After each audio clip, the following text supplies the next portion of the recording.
এমন সার্কেলে থাকবেন, এমন লোককে বন্ধু বানাবেন যাকে দেখলেই আল্লাহর কথা স্মরণ হয়। এরকম একটা ভালো পরিবেশ খুঁজে নেন, একটা দিনী সার্কেল খুঁজে নেন। Never stop learning Islamic knowledge. যারা এই যে নলেজ শেয়ারিং সেশন করে, ইসলামিক হালাকা করে, কোরআনিক স্টাডি সার্কেল করে, এই সার্কেলগুলোর সাথে আমরা থাকবো ইনশাআল্লাহ। কি বলেন, সবাই থাকবেন তো?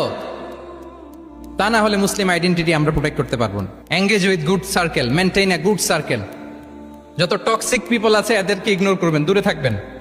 আপনাকেও ভালো করতে দিবে না, নিজেরাও ভালো থাকবে না, এরকম আছে না নাই? ভালো স্টাডি সার্কেল মেনটেন করবো আমরা। দিনের মৌলিক বিষয়গুলো শেখার জন্য একটা ভালো সার্কেল মেনটেন করব।